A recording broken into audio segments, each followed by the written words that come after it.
I'm working with a 19-year-old at the moment. Now, when this 19-year-old was 50, he was in a lot of trouble with drugs. Now, the reason I share this backdrop with you, he's writing a book.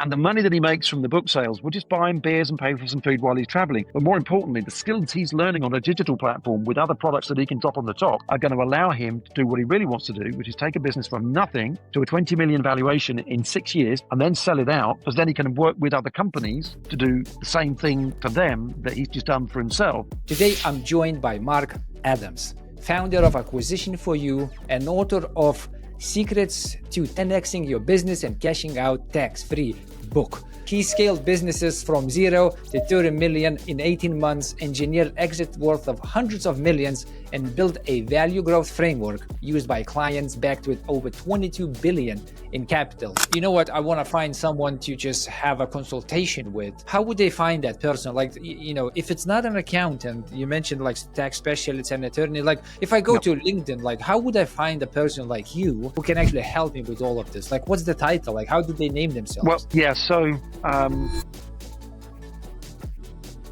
most founders focus on scaling revenue, hiring, marketing, product growth.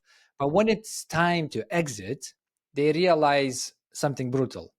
Buyers don't pay for effort, nor even revenue. They pay for profit, systems, and structure. So the argument is, if you're not building backwards from your exit, you are building something potentially no one will want to buy. And if you're not having built your business with the buyer in mind, your exit might not happen at all. Our guest today has helped founders to double their valuation in under 12 months and exit with almost zero tax. So there's a couple of takeaways you can expect from today: how to use exit valuation first model to plan your path, how small bolt-on acquisitions can drive massive growth, how to structure deals without your own money, how to exit smart, meaning keep what you have built. Hey, what's going on, everyone? I'm Mike Sirius, and this is Mastering Tech Growth. Every week, we chat with industry leaders to bring you no-fluff tips on how to grow. If you enjoyed the show, if you find value in the show, please do me a favor. Leave us a review as well. Drop us your biggest growth questions in the comments, or send me directly, or go to masteringtechgrowth.com. Today, I'm joined by Marc Adams, founder of Acquisition for You and author of Secrets to 10xing Your Business and Cashing Out Tax-Free book. That's a mouthful of a title, Marc.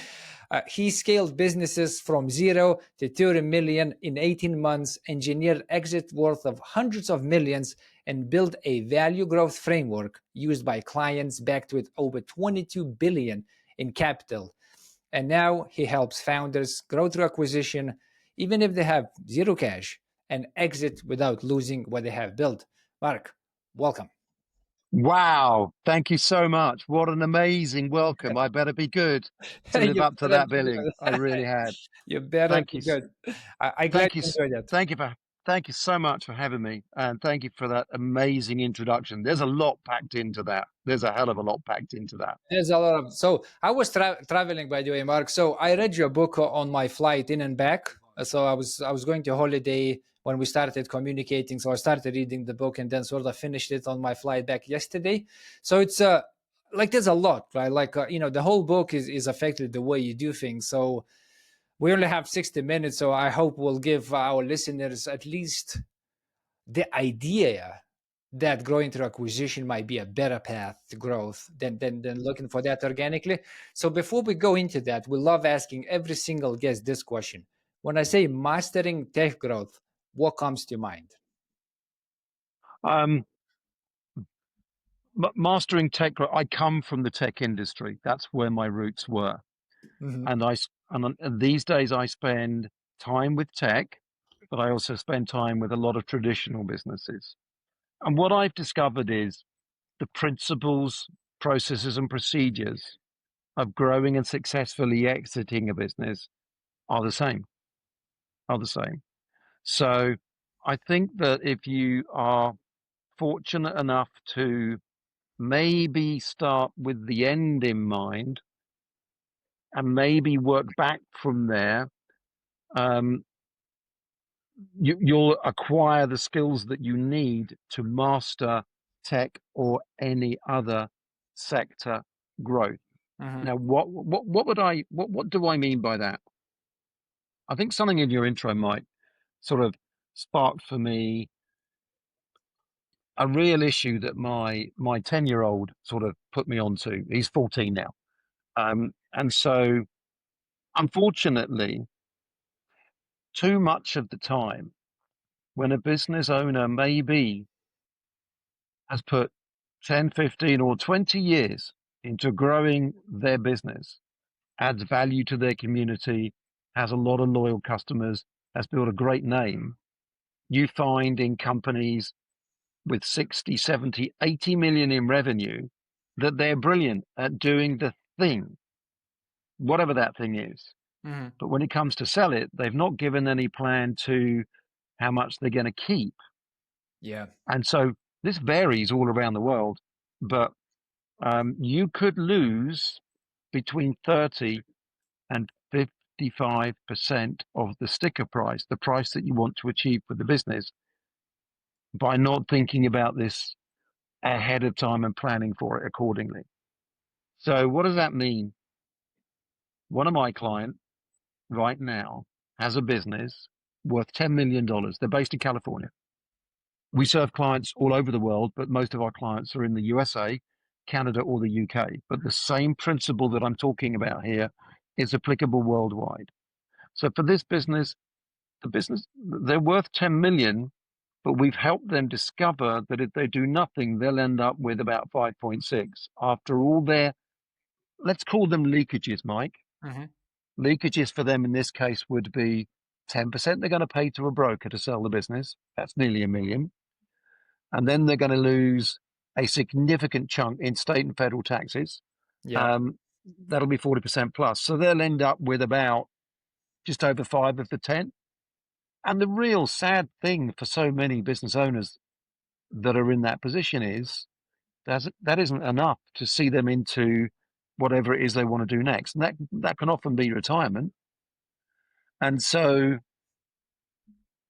I started thinking about this problem to solve it from a different point of view back in the pandemic of 2020, because back then I was much more in private equity. I was the kind of guy that was looking for good businesses to buy, and you'd try and get them as low as you could because you're going to improve the value of them over 7 or 8 years, sell them at a profit Yep. by buying other companies and bolting them on, and return those profits to the investors minus your fees for doing it.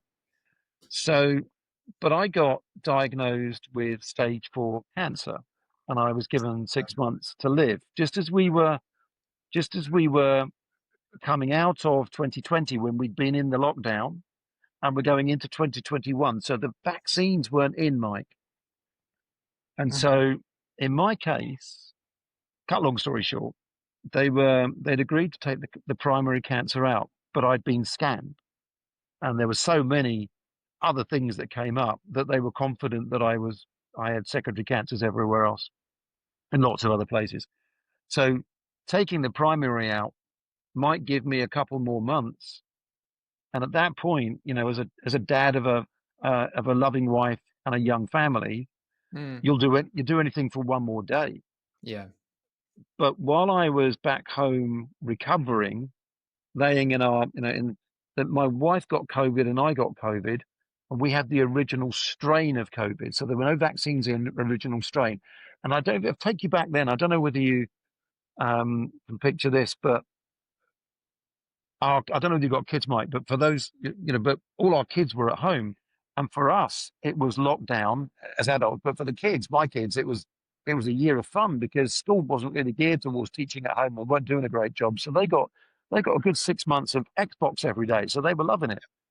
And my 10-year-old, his name is Thomas, he'd come in and check on dad at 7 in the morning when he woke up. And then at 11, sort of snack in the middle of the morning, lunchtime, afternoon, tea time. And we chat about Xbox every day for a week post operation, and I've got things plugged into me, all sorts of stuff. And I'm not very good at Xbox, but you want to. I was learning a lot, And he came in one afternoon when I picked up a call from a client in America, and we were talking about a business that we were wanting to buy but couldn't buy. And so, just to break the pattern, he said, "Who was that?" I said, "It's a client in America, a business that we're trying to buy." He said, "So what does that mean? Tell me tell me a bit more about it." Those weren't his exact words, but we got into the conversation of why 9 out of 10 companies, Mike, don't sell when they go to market. And the Mm. reason everybody tells you is because the owners are too greedy, the brokers are too greedy, and that's not really true. Most of the time, it's because the owners begin to realize in that moment that with Yeah. all the fees they're going to leak, what's left isn't enough. So they have to increase the price in the hope they can get what they need. So when I said 9 out of 10 didn't sell and explained it, he said immediately, "So what are you doing with the 9 out of 10? What happens to those?" And I said, "Well, they either have to drop the price or they end up most of the time keeping the business and working in the business well into their retirement years when they should be spending time with their families." And he said, "Dad," he said, "what happens if the mums and dads in those businesses that don't sell get COVID and die? Who's going to look after their families in those companies? Who's going to do that?" It's a great question. Out of the mouth of babes. Yeah. And that one comment, I didn't realize, I didn't have an answer. I said, I don't know. He said, "Well, they're the companies that need your help. The one that's going to sell doesn't need your help. You need to do something for these guys because too many families won't have parents."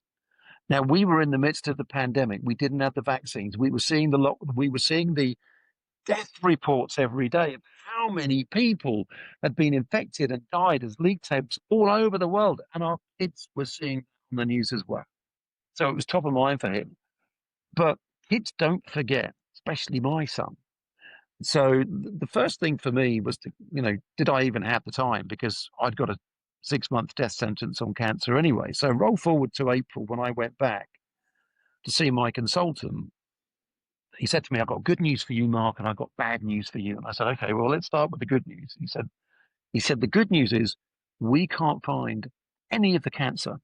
I said, "Okay, so are we definitely sure I had stage 4? Yes, was the answer I got. "So why can't you find all the secondaries that you thought were there?" Because I had a PET scan, they're normally quite low.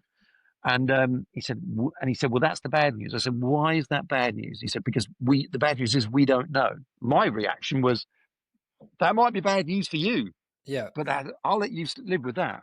Um, and I said, "Well, what is it? Why do you think?" And the amazing thing about this was they think that having COVID cured me because so he said, "We think it's to do with COVID and that it's stopped you from developing any, it's got rid of the cancer." I'm immediately thinking we've got the cure, we can bottle it up. Mm. And he said, "No, it's not like that. It's because COVID forces the immune system in basically, in healthy people." And I was in great nick when I went in to have the op to go into overdrive.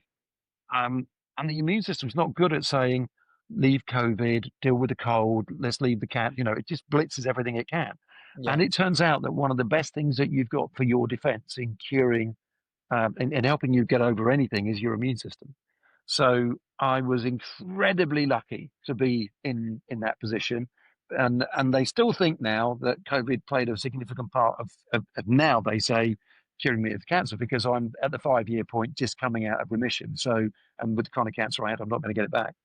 So I'm grateful and incredibly lucky even to have an opportunity to meet you, let alone talk with you and spend time with you on the show, Mike.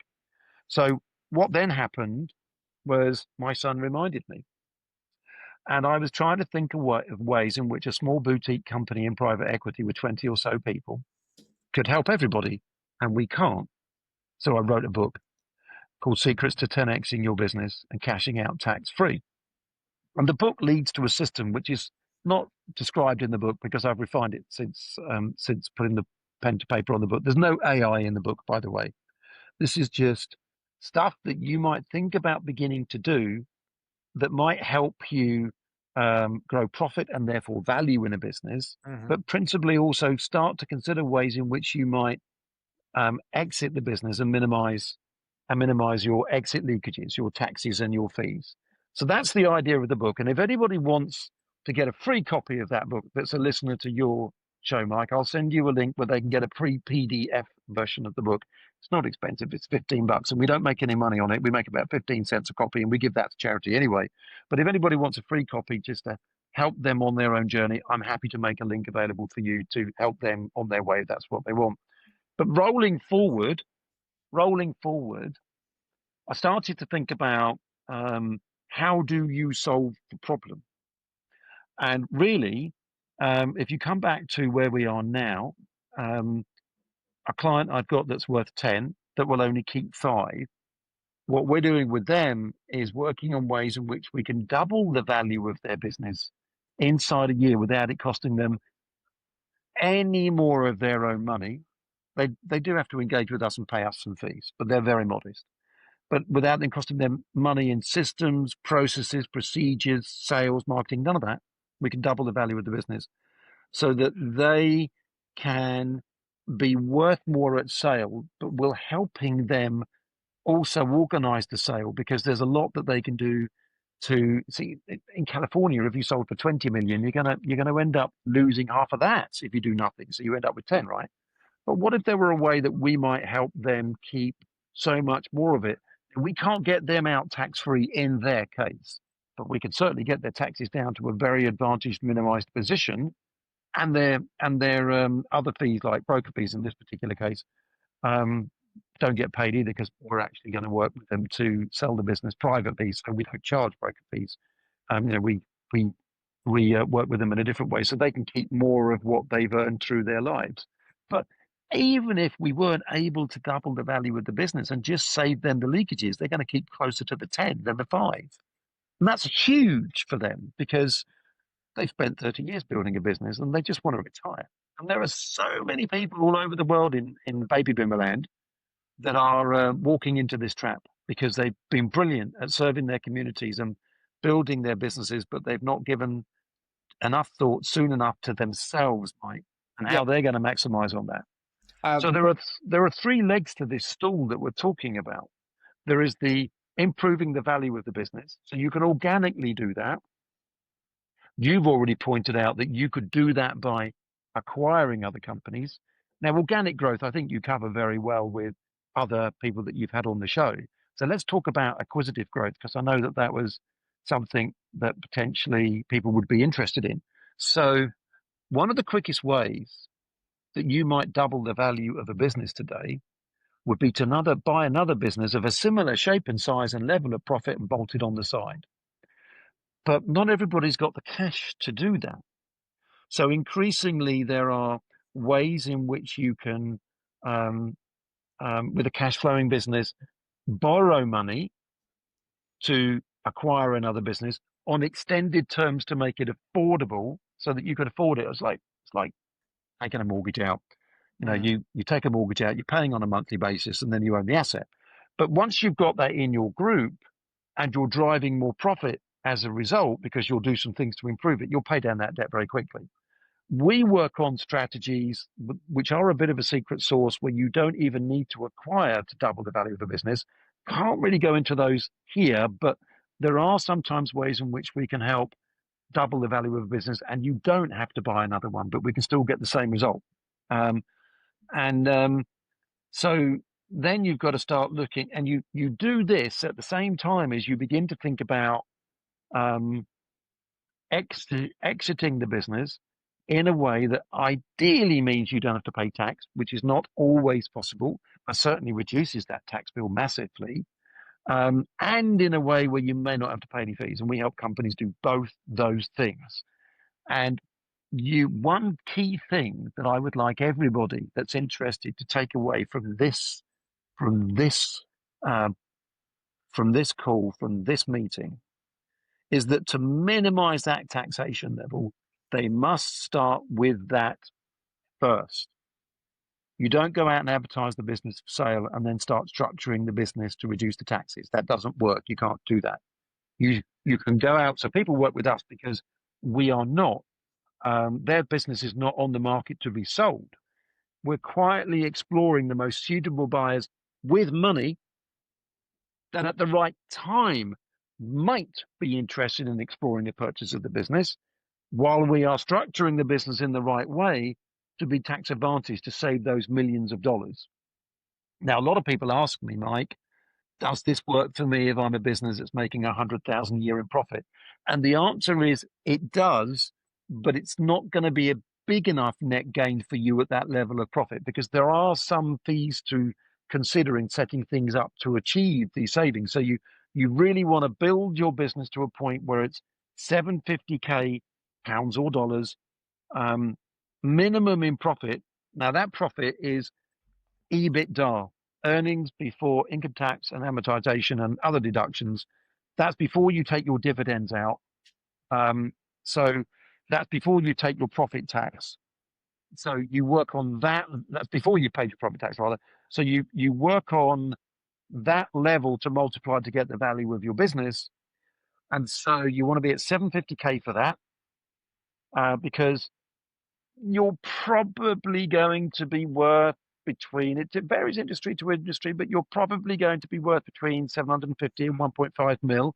Lots of people will tell you that you're worth an awful lot more than that. But when you really look into the statistics of how many companies in most sectors sell, what their multiples are, they're going to be a lot lower.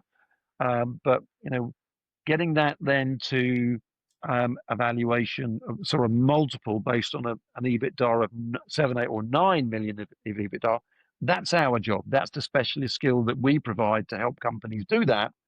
And then the multiples then are often 7, 8, 9, or 10, and that's where we get a significant value uplift. Now, we're fortunate enough to have the support, as you mentioned at the top of the show, of 22 billion of capital resources at our disposal. Sometimes we're able to use some of that cash to assist in this process. It doesn't always work, and it's not always guaranteed, but it's really bloody helpful, that's for sure. And the whole goal is to make more money for people that are selling their business than they could make on their own in a much shorter time frame. So it's about minimizing your leakages on fees. So that's broker fees a lot of the time, and taxes. And there are some other fees. You're not going to get away from those, but they're very valuable to you because they're going to help you structure to add value. And it's about how can you grow the value of the business. 3 routes to that: organic growth. People have normally got that covered. Acquisitive growth, that's a really good way to grow if you're at a level of profit that will allow that. Or some methods that we use for customers that we're working with that are similar to acquisitive growth, but you don't actually have to do the acquisition. We can normally get that done without that having to take place, which means you don't have to spend any money, but you benefit in the upside. And it's critical. It's really important, because otherwise, too many people end up with just losing too much of what they built. And the object is they should, and I think they deserve to keep more money. So, Mike, I've been chatting away for a little bit there. There's a lot in that segment. Shall I take a pause? I was just taking notes, Mark, but you went with such a passion. I didn't want to sort of disrupt your flow over here. So when we talk about the taxes, which is effectively is the main point when you sell the business, is where you lose most, right? Yeah. Is that states in particular? Like, do you do anything in Europe? Like, is that worldwide? Like, can we say that the average, which you mentioned, which was around 30%, even 50%, is that like across the globe? Like, if you don't think about a proper tax setup, before you exit, you're likely going to incur that, and that's a rule, right? Yeah. So there are some areas around the world that are tax advantaged by nature. Think of Dubai. That's a great tax advantage area for many things. But if you are a business in most European countries, if you are a business in North America, so that's Canada and the USA, Australia, New Zealand, Asia-based countries, there is normally a level of tax that you pay, capital gains, when you sell the company. Okay. It varies. In some places, it's really quite low, and that's okay. But in places like North America, it varies too. So in the United States, you could be, if you're in California or New York, you're in a lot of trouble.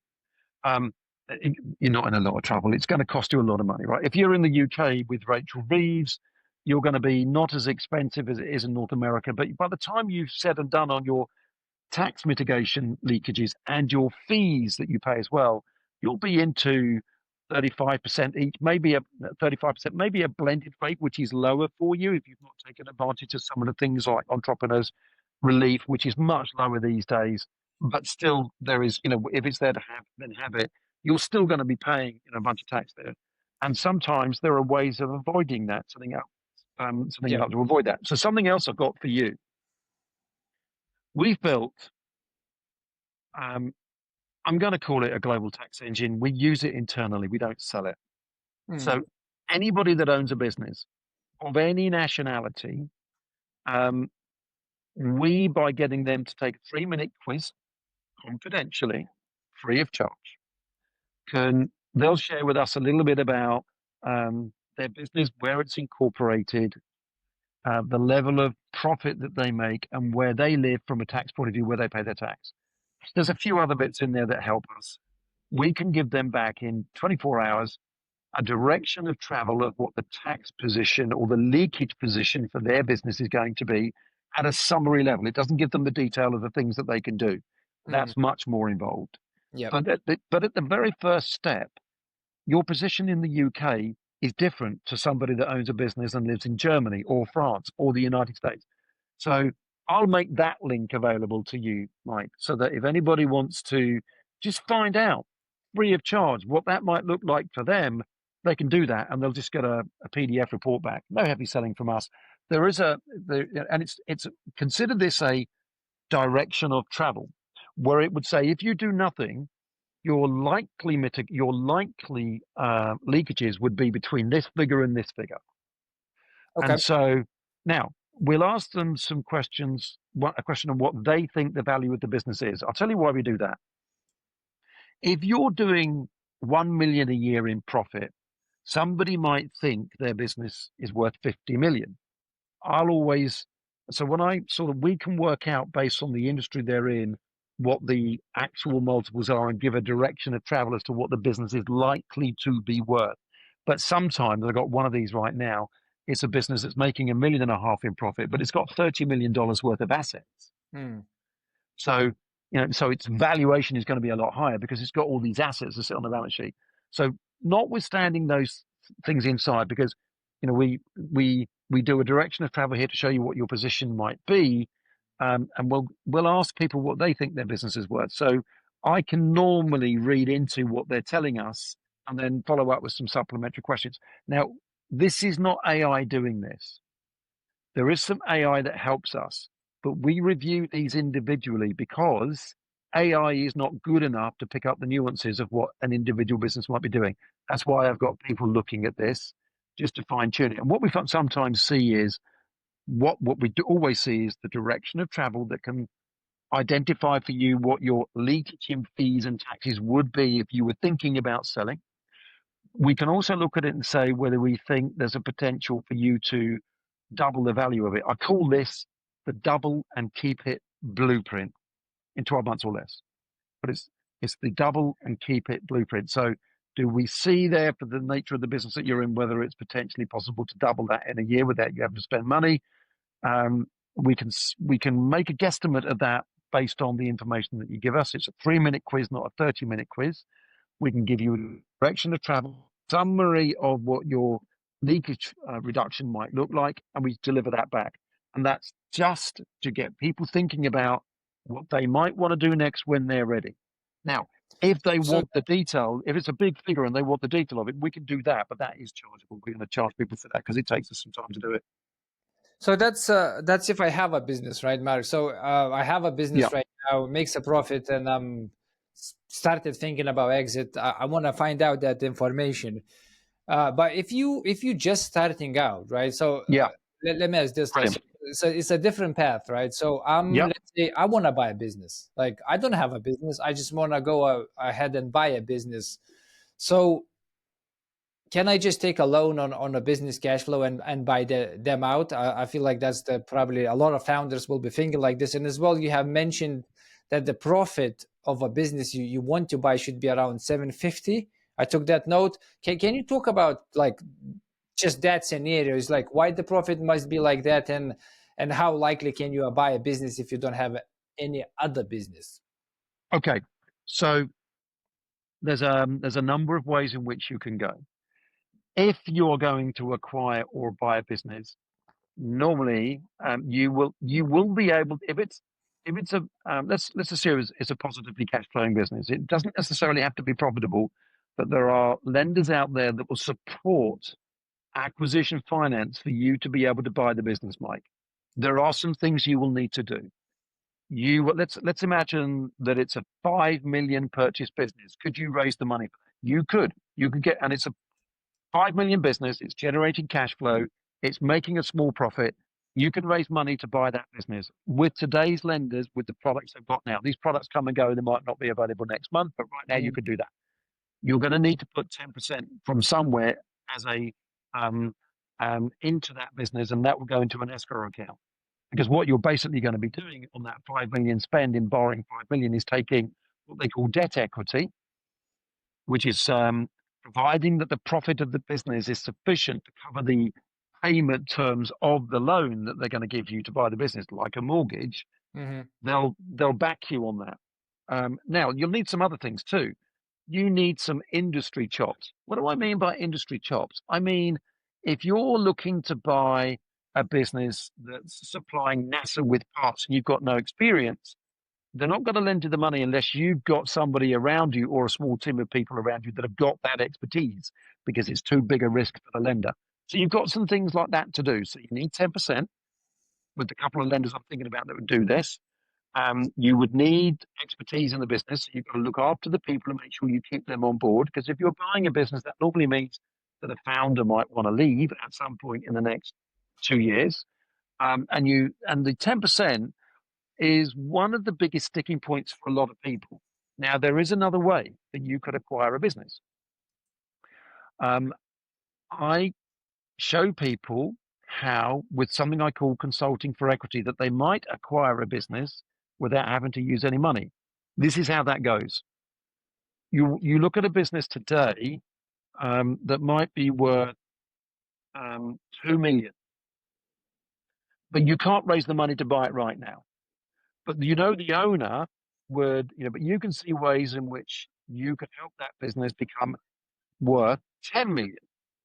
And you do what I call a consulting for equity deal with the owner that says, look, I'd like to help you improve the value of the business. This is how I can do that. I want to take it from 2 million to 10 million, but is it okay that I have 20% of the upside of the 8 million of value that I'm creating for you that you wouldn't see without me? And I want maybe 5%, of the, or up to 2 million, or sometimes you might even say anything up to 2 million is yours. Anything extra, I want 20% of, and you're going to pay me a monthly fee for me to help you do that. In that way, when you get it to that 10 million valuation, they're going to owe you 20% of the difference between 10 and 8 and 10 and 2, which is $1.6 million. So that difference between 2 and 10 is 8 million. So if they'd agreed to give you 20% of that 8 that you created for them, then that's $1.6 million. Now you've got that income coming to you that you could use as a deposit to buy that business if you wanted to, or you could take it and go and buy another business with it. The benefit of doing it this way for so many people is they don't need to do a PG on the business. They don't need to raise the money. They don't have to find 10% to put down. They don't have to take any of those other risks, but they're providing value to the owner of the business to get the valuation that they want, but wouldn't get without you. I teach people how to do that, and I run an academy for people to do that. And people are doing it really successfully, and they're doing it as an alternative to actually buying a business outright, because they haven't got the cash out front to go and do that. Now, there's another way of doing this. I'm working with a 19-year-old at the moment. Now, when this 19-year-old was 15, he was in a lot of trouble with drugs. He was every parent's nightmare, because it turns out that 15-year-olds that want to do not hard drugs, but smoke weed and things like that, are very creative in the lies they tell about where they are and what they're doing. And no matter how hard you try to lock them down, and any parents out there with teenagers this sort of age will resonate with this, I'm sure, you can't have eyes on them 24/7, and they're going to use those moments to fuel the habit. This teenager was in so much trouble with the police, who worked with parents in partnership because they believed in the family and the parents and this young man. the parents had to get him out of the country. So they got him out of the country for a summer, which was 12 weeks. In that time, the people that he was mixing with got caught up with the police and ended up going to jail. So when he came back, they weren't around. And that was the beginning of that young man turning the corner. Now, the reason I share this backdrop with you, he's writing a book. He's writing a book on his journey with drugs and how he went in the right direction and why he wouldn't touch it. But he's sharing all the secrets and all the devious little tricks he used to play to get what he wanted, but not for his mates, for the parents. Now, he's not going to be a multimillionaire from that book, but he now wants to be a digital nomad. He's 19 now and do a bit of travel. And the money that he makes from the book sales will just buy him beers and pay for some food while he's traveling. But more importantly, the skills he's learning on a digital platform with other products that he can drop on the top are going to allow him to do what he really wants to do, which is take a business from nothing to a 20 million valuation in 6 years, 19 to the age of 25, and then sell it out, because then he can work with other companies to do the same thing for them that he's just done for himself. And it's a very low cost of entry. So there's two ways in which people can do it. People might not, if they're just starting out and they haven't got the cash to buy a business, that's three ways. They're just starting out, they haven't got cash to buy, then they can use the second method I talked about, consulting for equity, where they add value to earn into the business and then buy it out. Or they can start from scratch with something. So most young people are digitally incredibly strong in terms of the usage of all the digital platforms, but they're using them to make money of it, they're not so strong on. And so they can work with the right people to do that. That's going to make them money in their 20s, their 30s, their 40s, and 50s. So he's working on that with the double and keep it blueprint and structuring what his end game is going to look like in terms of exiting the business with minimal. He will pay some tax, but he'll pay very minimal tax because he's organizing it right now. He's 19. 19 for crying out loud. So there are three different ways that we've just discussed that answer in answer to your question, Mike. But there's another dozen that we could discuss. Am I making sense? Let me just pause and take a breath here. I get very animated and very passionate about this. It makes perfect sense, Mark. And I'm thinking these ways which you just described, this creative financing, let's call it like that. Like, are these well-known ways, or are these experience-based ways of from people like you who do acquisition for for the living? Like, if I would go right now and Google and put it like in ChatGPT, like, give me all the ways I can finance a purchase of a business, would I get these ways giving to me? Like, is that like a common knowledge, or is that more like experience driven, non so common knowledge? I think that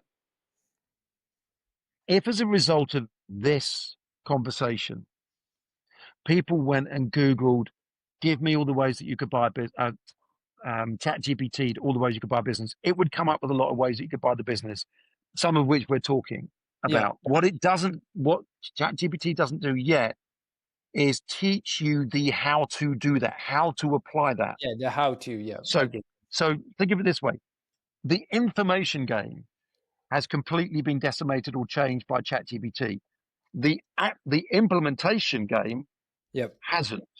So to do that, you go on trial and error, or you get somebody that knows and partner up with them to help you take those very next steps. And once you've done it 4 or 5 times, you can do it on your own, right? So when I started thinking about consulting for equity, and eventually started sharing with other people how they can do that too, it was because I got fed up with people asking me, how do you do this? Can you help me? Can you help me? Can you help me? But a lot changed when I had cancer. I stopped being a taker and started giving out a lot more because I'm privileged to be here, and there's got to be a reason for me to be here. And it can't be to continue to be the selfish person I was before cancer. It had to be to help other people get to where they needed to be. And it was embarrassing that a 10-year-old, my son, was showing me the path. That 10-year-old, by the way, I wouldn't that say 10-year-old, by the way, is now asking me for royalties. He said, "Dad, you've used it. You wrote the book. Give my exactly. Yeah, he's on royalties, but and which is great. But there are so many different applications of it. So finding from ChatGPT will help, but how you implement it, the conversations that you have, the way that you discover and reach out, the kind of agreements that you put together, the expectations that set, and the steps that you take, that's not really That's not yet the domain of ChatGPT. I Mm. think it's just pure information is being decimated everywhere. If Yeah. you want tax advice from a tax attorney, that's gone. If you want accounting advice from an accountant, that's gone. If you want legal advice from a lawyer, in many ways, that's gone. But their experience of knowing how to work the courts, what's going to win and what's not going to win, and all that kind of stuff is Yeah. what you're now going to be paying money for. And that will save people a lot of money because they don't have to spend all that money finding out what they're going to do, which Yeah. is easy money for the service providers. They can start thinking about the implementation much sooner with a much smaller spend and get more value. Does that make sense, Mike? It does make sense, Mark. Let me give you this. So, if I'm just starting, I love that use case, by the way, by the 19-year-old Yep. starting with nothing. Writing a book. I mean, it's not going to be a money maker, but then looking to actually setting the vision. Your book talks about this. That start from that end game. Set that vision from which will be your sell, and then move towards that vision with all the tactics in place, so you're not going to lose on taxes. That's excellent. Can I ask this, like, why can't you just open a business in Dubai or like Panama, where when the sale will come, we'll just have no tax implications and just be done with that? So, so you can, but your audience and everybody's audience is made up of two groups of people. There's the group of people that have already started a business and been working in it for several years, if not decades already. Yeah. And those businesses are not based in Dubai or Panama. And Yeah. then there's those young people right now who are just beginning their business journey, and they can absolutely set up a business in Panama. The benefit of using Panama is that if you're earning revenue outside of Panama in your business, it's considered Mhm. foreign earnings and not taxable. The same is true in Hong Kong and a few other jurisdictions. And Dubai is a very tax-friendly place. Tens of thousands of people of all ages are migrating their lives to Dubai. They're not the only ones. There's Cyprus and other places around the world that are really worth looking into, St. Kitts and so on and so forth. Yeah. But it's not, and so if you're it's not just as simple as starting a business in one of those locations. Mhm. Imagine that you start a business in Panama, but you're an American. Americans are subject to taxation on wherever they are in the world. All And right. if they go over 2 million in net value and they live in the United States and they want to leave the United States, they're going to pay, I think the latest figures are 33% or something like that in an exit tax. So there are ways in which you structure that. And if you're young, you might consider, some people are considering even going as far as giving up citizenship in the United States before they're worth $2 million so that they don't have to pay an exit fee, and then Mhm. accumulating their wealth outside of the United States through a number of different structures that they can use, and taking that well beyond the 2 and the 10 and the 20 million. So this is where you can, in theory, do what you're saying, but in some cases, you might want to think about the steps and the sequence that you take on that journey to Yeah. get the best outcome for yourselves. I mean, ultimately, to your point, Mark, you can chit chat your way around that, like with ChatGPT, but the implementation and the how to's, it still needs to come from people who actually done it. So they already have the experience, the trial and error, as you have mentioned. And this leads me to this question. Like all of what you're just saying about taxes, I mean, that's a accounting territory, right? Like that's an accountant. No, it isn't. It isn't. I So, I like, absolutely promise you that for most of us who use a standard accountant, let's call it, or CPA, yep. the core that if you ask your standard accountant that does your books for you each year, Hmm. can you give me tax advice on this, that, and the other? They will say to you it is not a specialty that they work in, but they know with other people that can help them with that, and they will charge you a lot of money. So the domain of the corner shop or the street level accountant that does your books Yep. is to make sure you're paying the right amount of tax, and they'll do the best they can to help you minimize that tax. But when you're thinking about future planning and tax mitigation, they are not the people that you're going to use. You're going to need specialists. So increasingly, what we're doing with clients is doing all the strategy and structuring for them, but you'll need tax specialists and attorneys Yeah. because, so for example, to do that structuring in many countries, you will need a licensed qualified professional to set it up. But Yeah. what we're doing is taking all that structuring in hand Hmm. in conjunction with the sale of a business or growth and acquisition of a business to, because some people actually, we're working with some companies just to acquire companies at the moment for growth. We won't start the tax mitigation for 2-3 years, but we've already fed in based on current legislation what the choices might be for them. And they're Yeah. going to be, and we're updating them on a quarterly basis as to what those choices are because laws change, regulations change, Yeah. so that they're in the best position to plan early. Now, I'm not doing anything that the super rich like Elon Musk or Jeff Bezos or lots of other people have been doing for a long time with different strategies, but the end game is the same. I've Yeah. just made it available to people like you and me. Okay. And So that's let me ask incredible. this. Let me ask this, Mark. So that if people listening and they go, you know what, I want to find someone to just have a consultation with, how would they find, I mean, outside of course reaching out to you, Mark, how would they find that person? Like, if it's not an accountant, you mentioned like tax specialists and attorney, like if I go No. to LinkedIn, like how would I find a person like you who can actually help me with all of this? Like, what's the title? Like, how do they name Well, themselves? yeah. So um, the challenge is most people that I work with. So one of my clients, we've just been through a process of helping them. Be careful how I say this because there's confidential information there for them. Currently, their net worth is less than 2 million, but they fully expect their net worth to be worth 200 million plus within 12 months.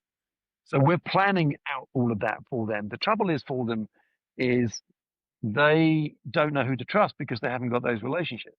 So, but before they start building those relationships and spending money, the very first step that people can take for free is to use a link that I'll make available to you to go and find out by answering some questions whether they've got anything to worry about or not. And then if they want to have a conversation about the next strategic step, they can do that. And then it will come down to which professionals they might want to select. And that will change according to which country they're in and which Okay. country they want to stay in.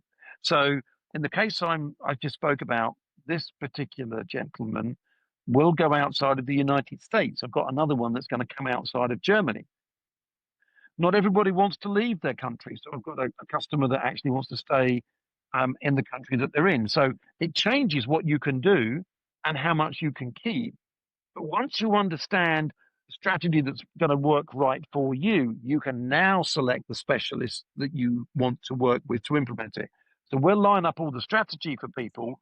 Actually, you can use our specialist to implement it if you want to, but you Hmm. don't have to. You can go and find your own specialists, and they will be, and we can help people find those specialists if they want to, dependent which, but it will be relative to where are they now and where are they going to be, Okay. because you So might need you if you're going to go outside the country, you're going to need specialists to do some of this in two places: the country that you're in and the country that you're going to. okay. So I am who I am. I set the goal. I build the strategy, and then whatever specialists I need, I'll hire to implement that strategy. But I'm not going to be able to set that strategy myself, right? So you mentioned the link, Mark. We'll put it in the show notes, so that will give some type of insights. But what if I just want to find a person who will help me to build a strategy? Is that like some type of like acquisition strategist? Like how do No, I people yeah. like? So yeah, so we can help people build that strategy. Just use the link. That's the beginning of it. But from as far as I know, there's lots of people out there that can help with tax in one form or another. Uh-huh. There's lots of people out there that can help you fund the acquisition of a business. There's lots of people out there that could help you sell a business. When you bring it all together in a way Hmm. that says, why don't we talk about the potential to double your business at no additional cost to you in 12 months or less? Hmm. And at the same time, think about how we could prepare that exit in a tax free or minimized way that doesn't cause you to spend a load of money on fees with third parties in addition to the, in tax fees and leakage fees. As far as I know, no one else does those three legs of the stool together. We're the only people that do. So if you want to do any one of those, there's lots of people out there, but they're not talking to each other to provide you an integrated approach Mm. to help you make more and keep more.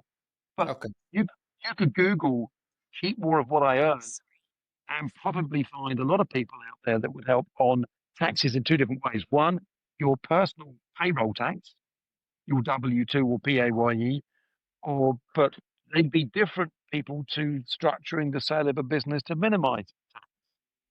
So there's different elements of that there. So it's difficult to say they call themselves one thing because actually to maximize wealth, you need a combination of two or three things. And there's one other leg on this stool that we haven't spoken about at all is imagine that we could help you and I double a business from 10 to 20 and then show people how they could um, keep most of that 20. Now they've got it. It's in their hand. What are they going to do with it? There's a lot of things, depending on where you live, that you could do with that cash to then further protect it from taxation and leakage going forward. Mm. We've not even talked about any of that. What we're talking about here is how do you keep more of what you've earned and double the value before you get to the point of protecting it? Am I Mm. making sense? Yeah, Mark. So before we actually go into that last phase after you actually sold it and realized, I got one more. So you mentioned that you're buying businesses for growth. You're not even like thinking about the tax yet. So you wanna, I don't know what your use case was that, but you mentioned that you're just buying, you want to grow them, and then you're gonna think about the tax structure. Can we talk No, no, about no. You're buying with the end in mind, Mike. So your let's imagine business this. with end in mind? Yeah, so I do. Yeah, so this is what if you and I were talking about your business and you were saying in 5 years I'd like to sell it, I would say to you, what would you like to get for it in 5 years? But you can have that conversation with anybody. So with my 19-year-old, my first question was, okay, if you build a business, what do you want to get for it when you sell it? He said 1 million. I said, that's not enough. Yeah. And he said, why? I said, well, because by the time you've got 1 million, it won't last you for very long. How about 100 million? He went, no way. I couldn't possibly imagine that. Mhm. I said, okay, what about 20? And so now, so you settle on 20, 25 or 30. Most people, when you say to them, how about 20 or 30, they'll go, it's impossible. It could never be done. It would take me the rest of my life. But actually, think about this. If you go back from your 20 to say, what would it take for me to get 20 million for the sale of a business? It would take 5 million of EBITDA. So now you know that's what you're aiming for. So Yeah. how quickly can you get to 5 million of EBITDA? Well, in the very first year, it's about can you even pay any bills? Your first 100K is about paying bills and putting food on the table. Once you go beyond that, this is 100K profit. Once you go beyond that, you are then starting to move into, I've got something here. How do I scale it? So you want to scale organically and through partnerships and through clever marketing and through working with other people's customers and them working with yours and cooperatively marketing to grow and scale the business and drive revenue that way because it's cheap, right? And you want to do that to your sort of 750. But as soon as you get to 750, it opens the door to you more to do more for you to do acquisitions much more easily because you've got some profit behind you that you can deploy. You can go as low as 500,000 on this and start to do this. I would just caution and say you could do that, but you go from 750 and acquire another business for 750 in profit. You're now 1.5 million. Mm. So at 1.5 million, you're worth 6 to 9 million. At 750K, you're worth about 750 to 1.2. So when you look at a lot of big public or privately held companies, when they get to 200 or 300 million in revenue, they're growing predominantly by acquisition because organic growth is never fast enough, Yeah. but acquisitive growth is. So now you can see that it would take you 2, 3, 4 years to get to 750K in profit, and then 2 years to get to 7 or 8 or 9 million in profit by acquisition, But if you're at 750K already and you wanted to partner with another organization like ours, we could do that in 12 to 18 months because of the way in which we're going to do it. Because your growth when you're doing it organically is how quickly can you acquire more profit to deploy to acquire another business, right? So that slows you down a bit because you've got to get your debt down before you can borrow more money, because otherwise you go to a point where you're paying out too much in debt and not making enough money to service it. So you want to have 750 in profit before you start sort of going on a acquisition spree, let's call it like this. What if, can you go into, so you mentioned it's going to take 3 to 4 years to go into 750. What if I want to accelerate this? Like, how can I go from 0 to 750 through acquisitions? Is that even possible? Like, can I buy into it? You can, but you're going to need some, in most instances, when you're looking to buy a business and it's already profitable, they're going to need you to put some cash into the deal to get it bought. Yeah, so that basically the 10% you have mentioned, like that's, Yeah. is that universal or is that just sort of like an average number? It can be more, depending on who. Yeah. It can be as much as 20%. In some circumstances, it can be as low as 5. Now, sometimes somebody will allow you to buy the business on the basis that you're going to pay them from future profits. I think that's a good way to go because Yeah. it's good for them because it reduces their tax burden significantly. But actually, that happens rarely. That happens in businesses that are incredibly difficult to sell. Yeah. That doesn't mean they're not worth buying, but it means they're hard to sell. But when you've got a business which is cash flowing and profitable, and making great money, normally when people are selling it, they want to take their cash out. Yeah. So it takes time. So that's why it can be harder. So you can do it with what I like to call an annuity structure. I've seen it done. I've done it myself. But it's not always easy. So the answer is yes, but you might, another way to do this that not many people use is start to grow organically and find a company that you want to buy, but partner with them first. When you partner with them first and you're driving more revenue for each other, it cements the reasons that you want to buy them because you're good for each other, and then execute a contract to buy them that way. But then doing it that way means you've built a relationship with them of knowing them, liking them, and trusting them. And I see that used quite a lot when you're extending and expanding into a new region that you've not been in before. Maybe Yeah. you're going from Europe to America, right? So you find a partnership, you make it successful, then you buy them out. So you can do that as well. Also, if you're in the digital product space, there's still a fortune to be made in those space, but your barrier to entry is incredibly low in terms of the cost of producing your product. But what you have to do is build a social media following. So your barrier to entry there is the followers that you've got.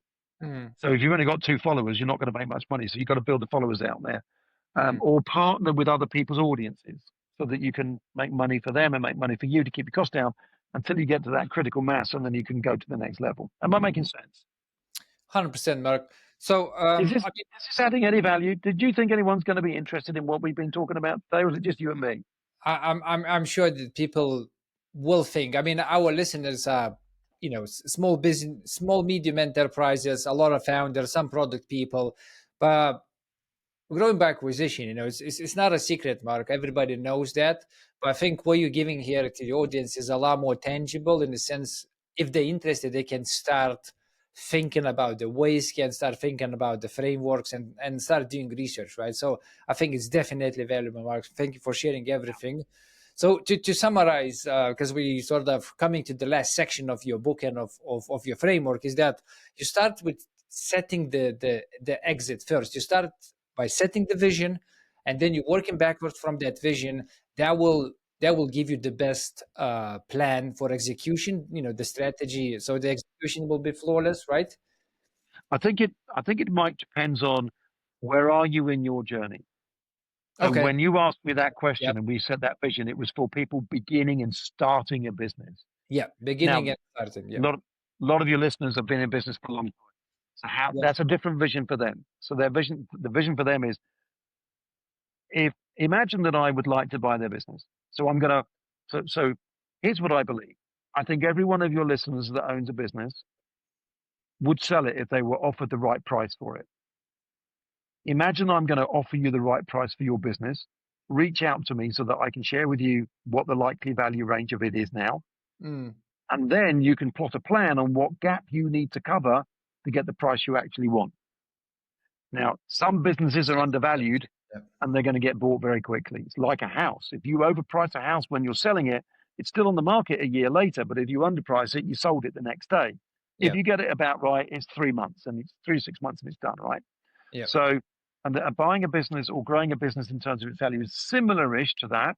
So what you, with any, I'm going to send you 2 links. One's a free link, a link to the free PDF copy of the book, Secrets to 10X in Your Business and Cashing Out Tax-Free, which, by the way, to my absolute amazement, has become a global, international #1 bestseller on Kindle, on Audible, and on Amazon. Who would have thought that? Because we don't promote it; it's just self-published. But the second link I'm going to send you is a starting point that everybody would consider, which is this is for the business owner that's had a business for some time, and one day they might want to sell it. So they can use that link to get a rough view of what their business might be worth now. And that will tell them what they need to do to get the price they want, or it will tell them what they're going to leave behind if they sell it now and do nothing, and therefore how they can start to plan to think about this is where I am today and I want to get over here. How do I get there? And then they could do that on their own. Some business owners work with us. We run a program where we work alongside a business owner to improve the value of the business, and we find the buyers, all confidential and off market. And we put value in by growing the value of the business, and we put value in by mitigating the leakages, saving them, in some cases, millions of pounds or dollars. And we got investors sitting behind us. We have a network of over 7,000 investors that are all interested in buying good businesses. So, but we only approach those investors with a business that's not on the market. Because if it's not on the market, it gets a better price. When it is on the market, strangely, it doesn't get quite the same price, right? So we can help people do that if they wanted to do that. But that's not the object of this conversation. I'm not here pitching what we do. But I do want people to help themselves. So they can grab a copy of the book if they want, and they can have a look at their own position. And if they do that survey, 3-minute survey, a 3-minute questionnaire, give me 24, 48 hours to get our team to send it back to you. It will show you what your leakage is likely to be if you do nothing and what you could therefore save. And we can't double the value of all businesses, but if we could, we'll give you a view of what that might look like so that you can see what the range is. That's at a summary high level. Because we're doing this for free, it's not a detailed overview. Okay, so Mark, if we zoom out, right? So it's basically you have a business right now. You want to understand where you are. You want to get the strategy. You want to double the value of the business. So you want to know how to do that. Then you want to reach a point of having 750 in profit, at least that point. Then you're going to start acquiring bolt-on, business. So you start going to be doing acquisitions, and that effectively, hopefully, brings it to a realistic vision of an exit, which is 30, 50 million, whatever you have sort of set in the beginning. Is that like a good zoomed out assessment of the steps you do? Yeah. So you grow organically to 750, and then you acquire yourself to double it to 1.5, and you probably do 2 or 3 more acquisitions as well. Yep. Okay. So those people with us are still working with us are still at 750, but they don't actually have to acquire another company to double the value of it, because of some proprietary methods that we use to double that value without them having to buy one. So that's another option. But what you're going to do, not everybody wants to do that, Mike. We've got a client in the States at the moment that doesn't want to save any money on the tax and doesn't want to double the value. They're 76 and 78 years old. They just want it sold. So some people just want to sell and don't want to double. So can we save them any money? Can they save themselves any money? Some people want to increase the value of it first before they sell, and so it's whatever the situation is. They want to start with, if I were to sell the business today, what would I lose? Yeah. Can I, and then based on that, am I happy with that? Can I save that? And then do I want to double it? How could I double it? I can go and acquire. I can have another chat with Mark and see how that, what they're thinking about. Could we do that? We could do. There's a number of different options available to them, my friend. It's quite a fluid process. I get that, Mark. It's definitely, we're not going to sort of unpack everything in the rest of the 15 minutes. let me ask this: like you mentioned, doubling of the value. So is that purely of like organic value growth, which comes from like sales and marketing and social media, which you talk in your book about, or do you have some secret sources of how you actually help business to go, double the value in like a year? Yeah. So um, organic value, um, in terms of how they will do this themselves, normally delivers 10 to 20% growth in a good Yeah, year. yeah, Now, if they're partnering with other people, then they might get more than that. When we're looking to double the value of a business in 12 months or less, it's a secret sauce that we bring to the table for those customers that we're working with that doesn't require them to spend any more money on sales or marketing or organic stuff to get that double in value. That's the secret sauce that we bring. And we do that with the clients that we're working with because that's real value. And we get a percentage of that upside. That's how mm, we are rewarded for that. And those are using little known secrets that, to sort of do that. So, okay. so What it's those similar to secrets them are? acquire. Yeah. So obviously I'm not going to share the secrets. People would need to contact people would need to contact me and go under NDA for me to start talking about that. Okay, But it isn't dissimilar to buying businesses. It's a similar thing to buying another business where you can double the value of a business. So, but we've got a way of doing it where you don't have to buy. And that's very appealing to companies that can't raise the finance, don't yeah, want to raise the finance, but want to see the upside of the growth. And so we couple that. We do that with customers that we work with where we can grow the value of it, but also mitigate the fee leakage as well. So it gives them a big upside, and we charge a success fee for that, of obviously. course. And Yeah. Okay. so that's a bit of secret sauce. So the last stages, which potentially founders are not thinking about, is that you sold it, great. Hopefully you saved on taxes, excellent. Now you have 5, 10, whatever is the selling price in your bank account. What do you do then to actually protect that wealth? You're not going to just keep it in your bank. That's going, inflation will eat out uh, some of that money very quickly, actually. So you want to put it somewhere where you're continuously getting some passive income or dividends or whatever. It's like you talk a little bit in your book about this, about that stage after the sell, that this needs to be planned as well. So do you guys like what's your, like, in general, what's your take on that? Is that like a homework for people to think about, or do you actually No, guide people through yeah, that stage as well? yeah. So we do even more than that. So um, let's imagine now that you sold the business for 20 and you've kept the bulk of the 20. It's a lot of money to invest. So Mm, um, this will be very dependent on where that person is resident for their own tax, where are they living, where they're paying tax, right? So it's not always dependent on that, but a lot of the time it will be. So we introduce them to partners that we have worked with that have specialty areas that they can help you with. So, for example, there are some ways in which you can roll the cash from the sale proceeds of a business into property, or you might roll it into some kind of insurance products. Now, um, those are designed to mitigate your tax but give you an income as well. Now, we're not licensed to sell any of those products, and that's why we're aware of them and we introduce them to the specialists that can mitigate that. But the key thing here is before working with us on a 10 million business, they kept 5. Now working with us on a 10 million business, they're closer to 20. So they've got a lot more to invest. But in the States, it's property. There are some insurance products. In the UK, there are different kinds of things that you can do. But in each country around the world, there are different things that your own tax codes will support you doing yeah. from a tax mitigated point of view to protect that wealth and earn well from that wealth. And for Okay. that, we introduce our clients to our network. They don't work for us. We don't work for them. We don't take any fees from them. But they then will help and advise them on the best way for their circumstances to protect and grow that wealth going forward from there. And that's a game changer for a lot of people, because now they're out, to your point, you do nothing, it's just going to erode. But there are lots of things that you can do to protect that money, not risk it, but still have a great income from it as well.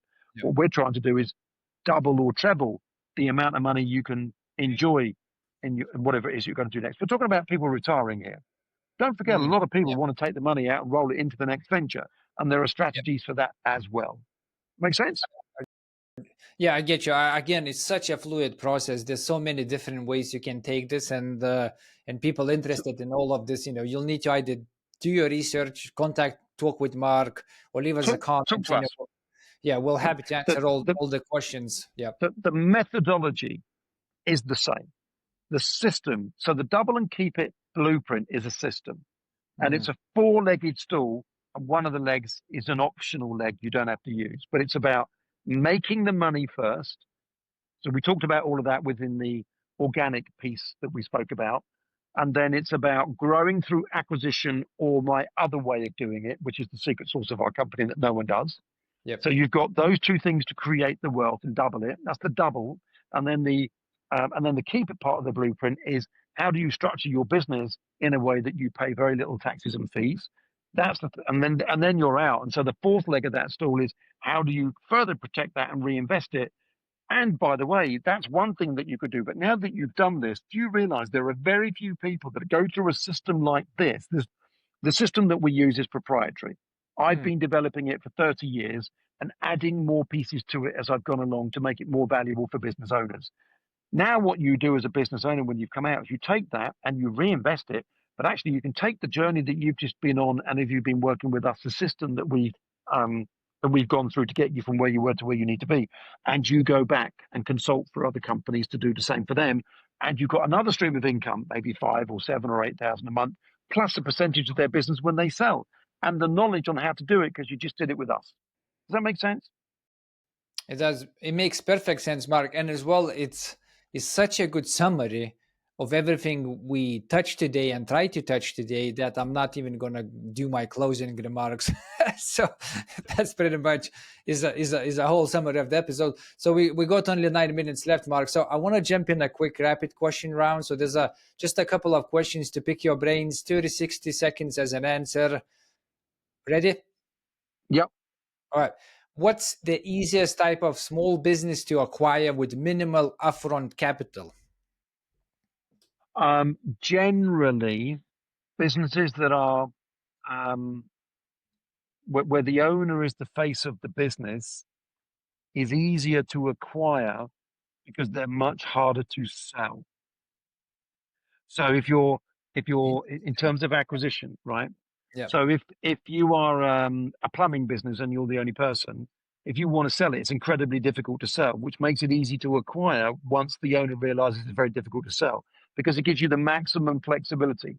And you should only buy a business like that if you feel you can get other single owner businesses to go around it. So you've got other, maybe electricians or plumbers or things like that. So from an acquisition point of view, bonus tip, if you start a business, if you're going to start a business, you may be of a younger age group.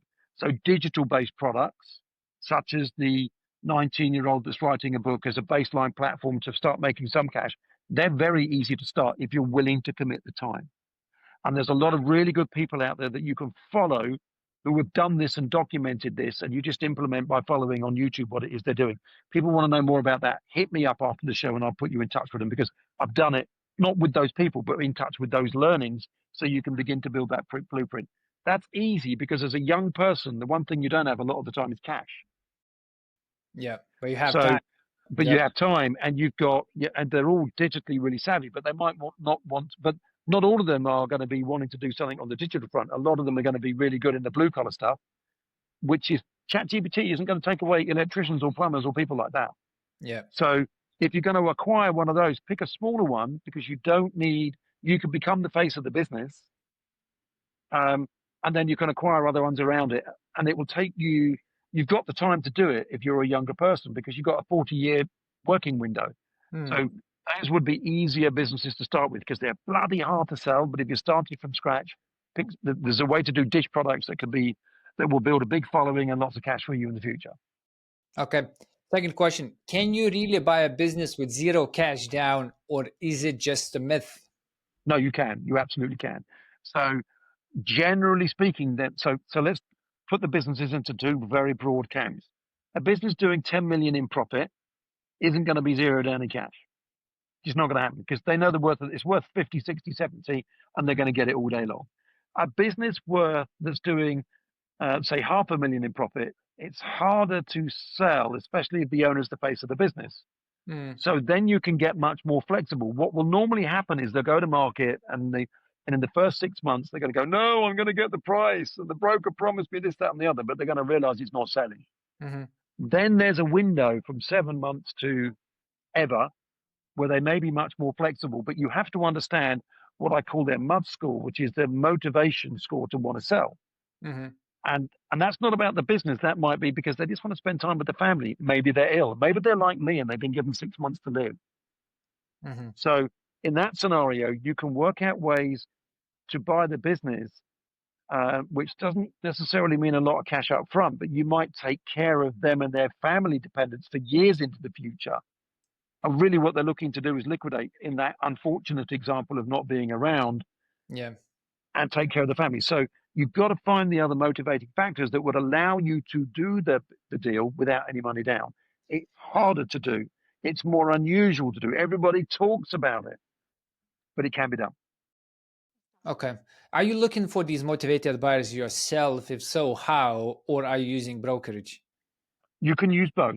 So, um, so when you go off market, you tend to find that it takes a lot longer to get the business to a point where it's ready to sell. We do a lot to prepare businesses by growing the value Mm, and minimizing their tax and leakage. But there's an awful lot that we look at from a systems and process point of view to make them ready as well, cleaning up their accounts. For example, most people run a smaller business as a lifestyle, which is not the best way to run it if you're going to sell it. So we work with them to get all that sorted out. But that can take some time before it's then ready to be sold. mm. Um, and so, Okay. so there's, so So you the can deal do that. size, Mark, the deal size, which is just sort of follow up to the same, is like how big of a deal can you actually expect if you're doing zero down approach? I mean, it probably Mm. has a, to your point about profit, probably has a like a cap, right? Like you should not expect to do 5 million with zero down cash, right? Like what's Yeah. the what's that As what's a the rule of limit, thumb, right? yeah, Yes, as a rule of thumb, I would agree with that. Here's the thing though. Think of it this way. Um, if a business is worth 1 million, you may be willing to offer them 4 million. But the only reason you'd offer them 4 million is if it's the price that they would love to have, it's got to be on your terms. So the terms for that deal would be if I'm going to give you 4 million, I'm going to give you 400,000 a year for 10 years. Now, before you commit to that, you need to know that the business can afford to do that and is making enough profit, this, that, and the other. But that's a way in which you might get somebody to say, I'll do that deal because they're going to get so much more cash for it. So you don't have to put a lot down on day one. This is an example, it's not a reality. But Mm-hmm. where you're giving them so much more than it's worth on your terms, you can often get away with a much smaller down payment or upfront deal. But whether you want to do that or not is a completely different question. Yeah. When the price of the deal is much lower, so it's say your price because it's a very low price, it's going to be their terms, which is I want the money at closing. So maybe thinking those two constraints. One is if it's the price they want, or even more than the price they want, then it's got to be in your terms. And are they motivated to do that? But if it's the price you want because you want it at the cheapest possible price, it's going to be on their terms. Think of it in those two ways, and that's how you could frame with their collective motivation and all the other things that you need to do, whether they'd be willing to do. And it's critical that you build a good relationship with the people that you're buying a business from, because most of them don't just care about the money. They care about how you're going to look after their people, how you're Yeah. going to protect their name, how you're going to carry it on. If you're not looking to look after a business, don't buy one, because I've seen too many companies destroyed by people that come in and think they know everything about the business and ruin the culture, and people leave. And the asset that you have in the business is people. Yep. I love that. I love you calling that out, Mark. I mean, I've been part of a couple of merger and acquisitions where exactly that happened, where the new owners just destroyed the culture, and a lot of high talented people just basically left, including me. It's just and then, I mean, I'm sure the business didn't went bankrupt, but it's just another. If you don't expect that attrition to happen, it's just going to be another headache for you to deal with as a new owner, right? Yeah. So if I don't have capital, right? So if I'm doing the zero down one, how can I make my offer credible to the seller? Because that's what I'm thinking. If someone coming to me, they go like, "Hey, I want to buy your business," I would go like, "Well, show me the money, right?" And then I would go like, "Well, I don't have any money. What I'm planning to do is do this zero down financing and stuff like that." Like, I would instantly, as a seller, would go like, "Whatever, not a this is not a good buyer." That's how I would look at it. So if I flip this, how do I look credible if I'm doing this?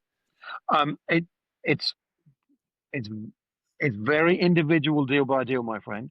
Okay. So you gotta look at the company, what they're asking for it, and what you might do is it's worth 1 million, for example. You might say, look, I understand that you'd like 1 million for the business, and you'd like that now. There are some things I'd like to do with the business that help me keep the capital, but Mm, I'm willing to give you 5 million or 6 million for the business. I'm giving you these extreme examples. But if I do that, it's got to be done over a long period of time, which means I'm not going to give you money on day one. I'm yeah. going to Okay. defer the first payment for 9 months Hmm. or 12 months or 15 months and flinch test that. If they go, no, no, no, no, no, then you are no worse off than where you were before you asked the question. Yeah. And then you say, let me go away and keep thinking about it. But I got to think about, I think there are some things that I can do, but I need some cover and protection. And in many instances, they're going to go, no, this is the price. Now, if it's overpriced, you're not going to get that money. But if it's under, but if it, sorry, if it's overpriced, they are not going to get that money. And the longer it's on the market, the more flexible they may be. Hmm. Got an example of this right now. I've got to be very, very quick on this. Training business. They want 10 million for it. It's an information business, and 10 million was a fair price a year ago. Now it's not even worth five, and the pricing they're charging is too high. What I'm saying is to the people that want to buy the business, let's go in there and say, look, happy to give you the five, but we're going to have to structure it over the long period of time because actually in the market we've got to re-engineer the model to offer the same things but at 25% of the cost to get the volume up. And so we can't do that on the current cash flow of the business. And you are in decline already, and you've not sold the business, and everybody else has taken a look at it and said no. But we think we could do it if we did it this way. But we've got to re-engineer the model. So we'll give you the value, but it's got to be structured out over a long period of time. Now that will make sense to them, but it doesn't mean they'll do it. Does that make sense? It does make sense. Again, very fluid, very negotiating type of situation. It's Um, about working in partnership, Mike. Seeing what you can get that's a win-win for both sides, and you don't exactly. always get there. You don't always get there. Okay. So, what exactly is an earn out, and when is it useful in small acquisitions? Yeah. So an earnout is the business is worth one, but you've agreed five. So the four is the earnout portion that you're going to agree to give them on certain conditions being met. They're normally revenue goals, revenue and profitability goals. So over a period of 2 or 3 years. So if they do these things, they'll get that extra money. The downside is if they don't get that extra money. Hmm. Right. And that's how you can agree an overvaluation based on a lack of current performance when you've got the leadership team staying in place to work on delivering the additional performance that's needed. And if Yeah. they deliver that, they get the extra money. If they don't, then they don't. Okay. Why do so many acquirers prefer 5 to 10 small bolt-on acquisitions instead of one big deal? Because if you are looking to, if your business is worth less than 1 million, it's probably one times its earnings. But if you can get it up to 8, 9, or 10 million, you could be 7, 8, 9 times, 6, 7, 8, 9 times its earnings. Yeah. So there's a huge exponential scale on bolt-ons, improving the overall value of the business that makes what I call the juice worth the squeeze for acquirers to do small acquisitions and hoover them up and then sell them as a package as a much bigger deal. Yeah. Okay. So you just basically pay a much less on multiple if you're buying multiple smaller ones instead of just going after one big. Yeah, because that's already been done, and you're going to pay a much bigger multiple for it. So you force value in by Yeah, buying smaller ones, and then you get the multiple added to it as a result of that, and then you can sell it at a profit. excellent. What's one red flag that tells you not to buy a business, no matter how cheap it looks? Whether I like the people or not. So there's a whole bunch of different things. So Mm, I never do business with people I don't like. Number one. Number two, um, I always look at the fundamentals, the accounts of the business first, because there's always a slight difference between the story and the reality, and the numbers don't lie. So you've got to look at that. Um, and there's a bunch of other things, but those work on those two big things. Make sure you've got good relationships, and make sure you do a thorough job of the numbers in analyzing its current performance and potential future performance. Is the people and relationship first, and then the number second, or are they equally important? They're equally important. There's other factors in there that are important as well, because you've got to look at the other things in there, like are you doing an asset purchase, or are you buying the whole business? Because Mm, sometimes you find yourself in a position where you then find that there's a huge tax bill to pay that no one found in due diligence. So you want to build good relationships with people because you want to access them going forward potentially, but you've got to make sure the numbers make sense. of course. How to spot if a seller is hiding something during due diligence? Um, you don't always spot it, but normally when you're looking at the numbers, you can. You, there's so many variations on this, right? So um, when you're looking at the numbers, you're going to get an indication of past performance. When you're doing a quality of earnings report, it will go Mm, into the contracts and the customers and the concentration. And when you're interviewing people or talking to owners and their immediate team, not everybody in the business, you'll start to get a sense as to the direction of travel on the business. And so it's just time consuming and important to do as much as you can to uncover that. But you can put some protections in that in there with warrants and things like that to mhm. sort of have some cover. But you want to avoid that if you can, because they can often be difficult to execute on.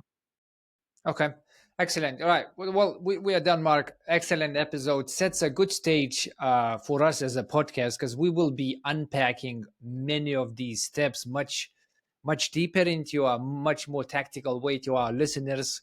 Hopefully, putting something together which is executable in the sense of people actually going into M&A strategy, let's put it like this. So if they want to know more about you, Mark, and about acquisition for you and about your book, how do they get in touch? You already mentioned a couple of links. We will put this in the show So notes, but is there something I'll else?